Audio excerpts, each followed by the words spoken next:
عورت کہانی کے اس سیگمنٹ میں آپ کو خوش آمدید۔ میں نے دکاندار کو پیسے دیے اور جلدی سے شاپنگ بیگ اٹھا کے سمین کے پیچھے بھاگی۔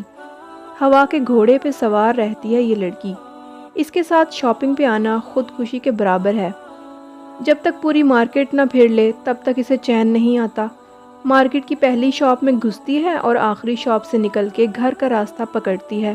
چل چل کے میرے تو پاؤں دکھ رہے تھے اور وہ ایک کے بعد ایک شاپنگ بیگ مجھے پکڑا کے آگے نکل جاتی۔ میں تو خالہ کی وجہ سے آ گئی، ورنہ تو توبہ ہے جو میں کبھی آؤں۔ میں اندر ہی اندر غصے سے تل ملاتی اسے کوستی جا رہی تھی اور وہ مجھ سے 10 قدم آگے چل رہی تھی۔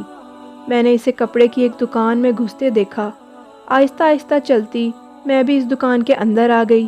بھیا مجھے سفید رنگ میں کوئی سوٹ دکھائیں جس پہ کڑھائی ہو سکے۔ سمین دکاندار سے مخاطب تھی اور میں جا کے اس کے پاس بیٹھ گئی۔ دکاندار نے وہاں کام کرنے والے ایک لڑکے کو آواز دی۔ تھوڑی دیر میں وہ مختلف اقسام کے سفید کپڑے کے کچھ تھان ہمارے سامنے رکھنے لگا۔ وہ کپڑے کی کوالٹی چیک کرنے لگی اور مجھ سے مشورہ کیا کہ کون سا لینا چاہیے۔ تھان اوپر نیچے کرتے اس کی نظر ایک سفید کٹے ہوئے پیس پر پڑی۔ اس نے جلدی سے وہ پیس ہاتھ میں لیا اور میری طرف اشارہ کر کے بولی، یہ دیکھو کیسا ہے؟ شاید پورا سوٹ ہی کٹا ہوا ہے۔ اس سے پہلے کہ میں اندر اسے اپنی رائے دے پاتی، دکاندار نے جلدی سے وہ کپڑا اس کے ہاتھ سے لے لیا۔ باجی آپ اسے رہنے دیں، کوئی اور دیکھ لیں، یہ شاید غلطی سے آ گیا ہے۔ ہم دونوں دکاندار کے اس رویے پر حیران ہوئے۔ میں چپ رہی لیکن وہ بولی، مجھے تو وہی کپڑا ہی لینا ہے، آپ دکھائیے مجھے۔ وہ بضد تھی، باجی وہ کفن کے لیے ہے، غلطی سے آ گیا، آپ اسے رہنے دیں۔ دکاندار کے اس جواب کو سن کے ہم دونوں کے چہرے کے رنگ اڑ گئے۔ اگلے ہی لمحے وہ بیگ اٹھا کے دکان کے باہر تھی۔ میں نے آواز دی، ارے رکو، مجھے تو آنے دو۔ دکاندار بھی آوازیں دینے لگا، باجی بات تو سنیں۔ باجی میں نے آج سے پہلے اسے اتنا پریشان کبھی نہیں دیکھا تھا۔ وہ بہت تیزی سے چل رہی تھی۔ میں لگ بھگ بھاگتی ہوئی اسے جا ملی۔ راستے میں میں اسے تسلی دیتی رہی کہ اتنی چھوٹی سی بات پہ تم پریشان ہو گئی ہو۔ اس نے میری کسی بات کا جواب نہ دیا۔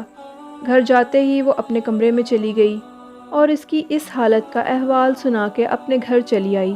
اگلی صبح امی نے میرے اوپر سے کمبل ہٹا کے جلدی سے اٹھایا۔ میں گھبرا گئی، امی کی آنکھوں میں آنسو تھے۔ میں ہڑبڑا سی گئی کہ آخر ہوا کیا ہے۔ کچھ بتائے بنا ہی وہ مجھے خالہ کے گھر لے گئیں۔ وہاں پہنچتے ہی میرے پاؤں تلے سے زمین سرک گئی۔ سمین اب اس دنیا میں نہیں رہی۔ میں گھٹنوں کے بل اس کی لاش کے پاس بیٹھ گئی۔ دماغ کی نس پھٹنے سے اس کی موت واقع ہوئی۔ حیرانی اور پریشانی کے عالم میں میرے اندر سے ایک چیخ نکلی اور اس کے بعد میں اپنے حواس میں نہ رہی۔ جب ہوش آیا تو امی آخری دیدار کے لیے مجھے اس کے پاس لے گئیں۔ کل جو سفید کفن دیکھ کے اس سے دور بھاگنے کی کوشش کر رہی تھی، آج وہی سفید کفن اس سے لپٹا ہے۔ انسان اس دنیا میں اتنا مصروف ہوتا ہے کہ اسے پتہ ہی نہیں چلتا اس کے کفن کا کپڑا بکنے کے لیے بازار میں آ گیا ہے۔